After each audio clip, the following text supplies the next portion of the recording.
सकाळच्या डिजिटल प्लॅटफॉर्ममध्ये आपल्या सगळ्यांचं स्वागत आहे। ऑलिम्पिकची उत्सुकता आता शिगेला पोचलेली आहे। महाराष्ट्रातून जे आहे एकूण 8 खेळाडू जे आहेत भारताचे जे आहे प्रतिनिधित्व करणार आहेत टोकियोमधील होणाऱ्या ऑलिम्पिक स्पर्धेमध्ये। आपण जे आहे एक खेळाडू ज्या वेळेला घडतो त्यावेळेला त्या खेळाडू घडण्यामागं त्याच्या कुटुंबियांचा फार मोठा वाटा असतो। तर याच संदर्भात आपण एक विशेष कार्यक्रमाच्या माध्यमातून प्रेक्षकांपर्यंत पोहोचतोय। मी जे आहे champion with family, talk with champion family असं या प्रोग्रामचं आपलं नाव आहे। आणि आज आपल्यासोबत आहेत राही सरनोबतच्या आई। नमस्कार मॅडम। एकंदरीत जे आहे की आपण राही आता जे आहे देशाचं नेतृत्व म्हणजे दुसऱ्यांदा ती ऑलिम्पिक खेळणार आहे। तर एकंदरीत राहीचा सगळ्यांनाच आपल्याला अभिमान आहे। तर आपण आज या विशेष कार्यक्रमातून आपल्या प्रेक्षकांपर्यंत पोहोचवणार आहोत राहीचा प्रवास इथपर्यंतचा कसा झाला त्याबद्दल। तर काय सांगाल, म्हणजे तिनं जी सुरुवात होती राहीची ती राहीनं केव्हापासून सुरुवात केली? राही 8वी 9वी मध्ये NCC मध्ये होती आणि NCC मध्ये तिला रायफल शूटिंग होतं, म्हणजे शूटिंगची ओळख तिला तेव्हाच झाली। आणि म्हणजे ती म्हणत होती मला पुढे शूटिंग करायचं, पण आम्ही 10वीमुळं थोडंसं थांबलो। तिला म्हणलं की 10वीच्या परीक्षेनंतर तू परत सुरू कर, आणि तिने अक्षरशः ती लक्षात ठेवलं आणि परीक्षेनंतर लगेच दुसऱ्या दिवशी ती शूटिंग रेंजवर गेली। आणि इथं मेमध्ये ना 5 दिवसाचा कॅम्प असतो शूटिंगचा, त्या कॅम्पमध्ये ती जॉईन झाली। आणि त्याच्यानंतर म्हणजे तिला इतकी गोडी लागली शूटिंगची की 11वी असं कॉलेज असं सहजच, म्हणजे कॉलेजला गेली नाही गेली, पण शूटिंग मात्र तिने सुरू केलं। आणि म्हणजे तिला इतकं ते आवडायला लागलं। आणि एकतर तिचा स्वभाव बोलका नव्हता, जास्त मैत्रिणी कमी होत्या, त्यामुळे तिला ते शूटिंग रेंजवर शांतपणे प्रॅक्टिस करायचं ते खूप आवडायला लागलं तिला। अशी सुरुवात झाली। आणि की जसं तुम्ही म्हटला की म्हणजे 10वीचं म्हणजे 10वी नंतर करिअर करायचं एक असं प्रत्येक विद्यार्थी असू दे किंवा पालकांनी विद्यार्थ्यांना काय करायचं हे बघत असतात, ते प्लॅनिंग सुरू असतं। पण राहीचं जे प्लॅनिंग सुरू होतं ते शूटिंग सुरू कधी करायचं, आणि तशा पद्धतीनं जे आहे तिनं म्हणजे तुम्ही म्हटल्याप्रमाणे 10वी झाल्याच तिनं कॅम्प जॉईन केला। आत्ताच त्याने उल्लेख केला की राहीनं जे NCC मध्ये जे शूटिंग केलं जातं ते शक्यतो रायफल वापरल्या जातात, आणि राही आत्ता जी भारताचं प्रतिनिधित्व करते ती पिस्टल प्रकारात करते की ज्यामध्ये खूप फरक आहे। परंतु जे आहे आज आपण बघतोय की तिच्याकडून जी कामगिरी होते ती तिनं म्हणजे एका वेगळ्या हत्यारानं सुरुवात करून आता पिस्टल हातात आल्यानंतर ती एक दिमागदार कामगिरी करते। तुम्ही सांगितलं की जसं एक कॅम्प होता, कॅम्पपासून सुरुवात झाली, पण त्यावेळेला तुमच्या मनात काही प्रश्न होते का की याच्यातच करिअर करायचं आहे का? आपलं एक तिला आपण शब्द दिला होता म्हणून ठीक आहे जा कॅम्पला, आम्ही तेच म्हणलं की जाऊ दे। आणि कसं असतं 9वी 10वी त्या मुलांची काही कायमस्वरूपी आवड राहत नाही, त्यामुळे ते करते किती दिवस करते करू दे असं म्हणून आम्ही जायला सांगितलं। म्हणजे करिअर वगैरे तर डोक्यात नव्हतं। म्हणजे आपण आता विचार केला की म्हणजे एक 10वी नंतर काही तो छंद कायम राहत नाही, या हिनं तुम्ही तिला एका कॅम्पला पाठवलं। तिथून पुढे तुम्ही कधी जज केलं की हा हिनं इथून पुढे आता करिअर केलं पाहिजे असं तुमच्या कधी म्हणजे फॅमिलीचं कधी डिसिजन झालं? 2006 साली ना तिनं सुरुवात केली होती, 11वीतच होती ती। आणि पुण्यामध्ये स्टेटची मॅच होती तिची, आणि त्या मॅचला म्हणजे अशी फारशी काही तिची तयारी नव्हती, म्हणजे सुरुवातच होती ना, 1-2 महिने तर झाले असतील। मग तेव्हा ती पुण्याला गेली आणि पहिल्याच मॅचमध्ये तिला सिल्वर मेडल मिळालं। तेव्हा आम्हाला इतकं म्हणजे आनंद झाला की पहिल्याच मॅचमध्ये। आणि मग त्याच्यानंतर तिची यूथ कॉमनवेल्थची तयारी, म्हणजे लगेचच यूथ कॉमनवेल्थ लगेचच होतं। आणि त्यामध्ये सुद्धा आम्हाला असं काही माहीत नव्हतं, म्हणजे तेव्हा सुरुवातच असल्यामुळे एवढ्या काही गोष्टी माहीत नव्हत्या पिस्तल का रायफल। पण पिस्तलमध्ये ती 10 मीटरमध्ये आधी होती, आणि नंतर मग 25 मीटरला यूथ कॉमनवेल्थला 25 मीटरला सिलेक्ट झाली ती।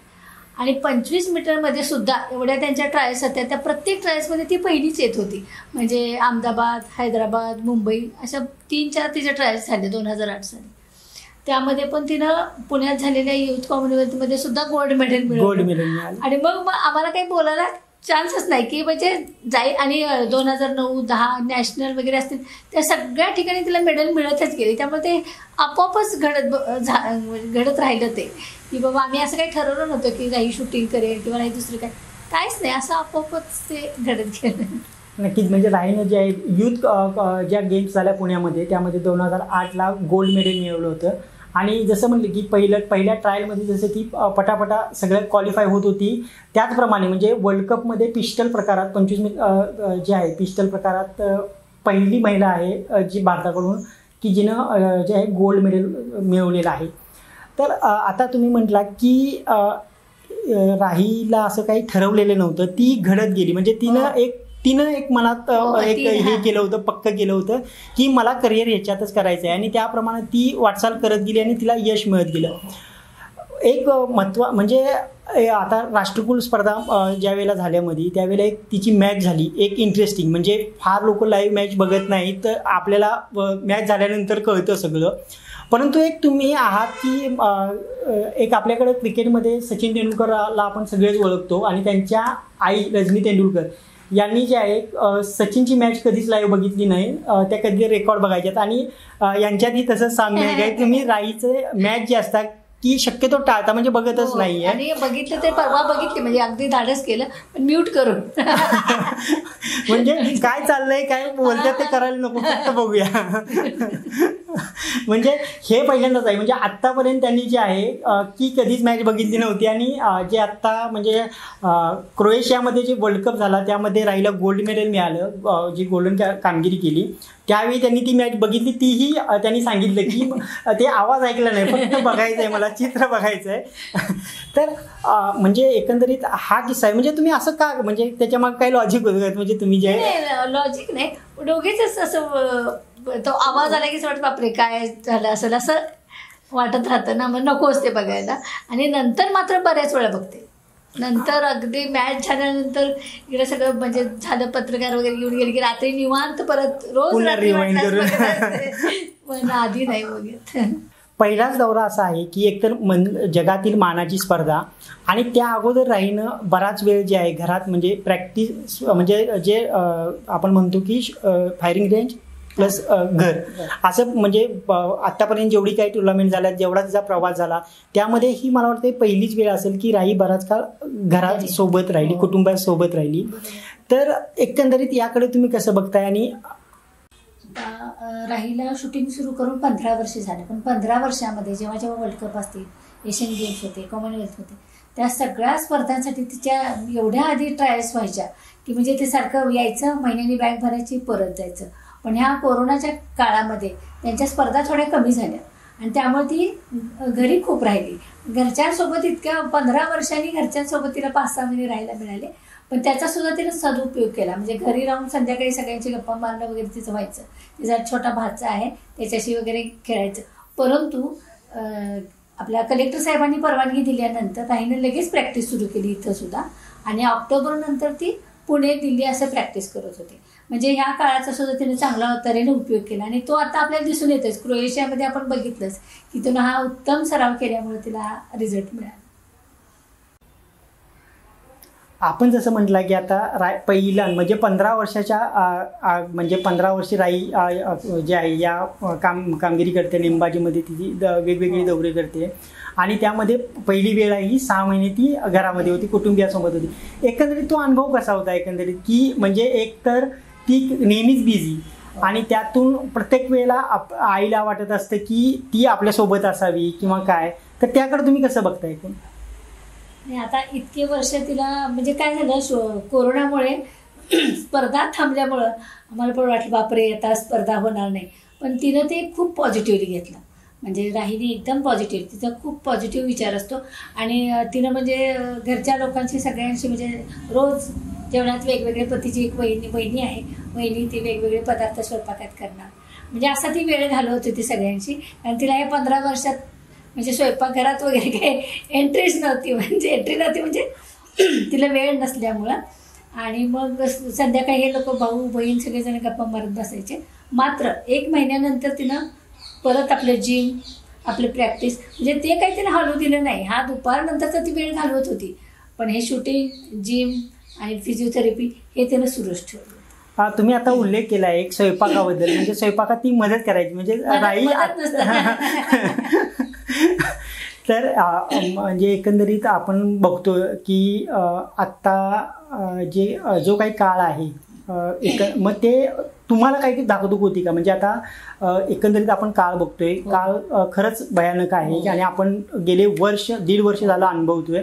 आणि एक कुठंतरी धाकधूक होती स्पर्धेबद्दल तुम्ही जसं म्हणलं, कारण की स्पर्धेबद्दल सर्वांनाच संभ्रमाचं वातावरण होतं, ती स्पर्धा पुढे ढकलली आणि एक आपलं कुठंतरी असतं की एवढ्या वर्षाची मेहनत असते एखाद्या खेळाडूची आणि ते कुठेतरी धाकधूक असतं. तसं तर राहीनं कधी बोलून दाखवायची का तुमच्यासोबत? कधीच नाही, काही नाही, कधीच नाही. कारण तिला नेमबाजी आवडते, त्यामुळे मुली स्पर्धा होणारच आहे, पण कधी होईल माहीत नाही, पण मी सराव सोडणार नाही हे तिचं होतं. तिला म्हणजे शूटिंगची आवड असल्यामुळं तिनं सराव कधीच सोडला नाही. म्हणजे होईल स्पर्धा, उशिरा होईल काय माहीत नाही, पण रोजचं रोज तिचं ते रुटीन पहिल्यापासूनच होतं, ते तिनं तसंच ठेवलं. म्हणजे तिच्या मनात धाकधूक होती ना होती माहीत नाही, म्हणजे ती अशी बोलून दाखवत नाही जास्त. तिचं आपलं प्रॅक्टिस आहे ते तर रोजच्या प्रमाणे बाबा अगदी उद्या स्पर्धा असल्यासारखं तिचं नेहमीचं रुटीन चालूच होतं. म्हणजे राहीचं प्रॅक्टिस म्हणजे तुम्ही जसं सांगताय तसं राही अशी प्रॅक्टिस करत होती की म्हणजे एकतर तिचं सातत्य आपण कामगिरीत बघतोय, कारण की ती ज्या पद्धतीनं प्रॅक्टिस करते आणि ते तिचं प्रॅक्टिसमधलं सातत्य तिच्या कामगिरीत आपल्याला रिझल्ट मिळतोयच. परंतु एक असतं की एवढी मोठी स्पर्धा आहे आणि ती बाहेर जाणार आहे, तर त्यावेळी तुमच्या मनात काय घालमेल म्हणजे काय झालं, म्हणजे आधी क्रोएशियाला जाणार का दिल्लीला थांबणार हे काही नक्की होत नव्हतं, कारण आपल्या भारतामध्ये खूप कोरोना वाढले, त्यामुळं आम्हाला थोडंसं वाटत होतं बापरे आता काय होणार. दिल्लीला गेलं तरी भीती, पुण्यात राहिलं तरी भीती, म्हणजे पुण्यात पण तेव्हा जास्त होतं.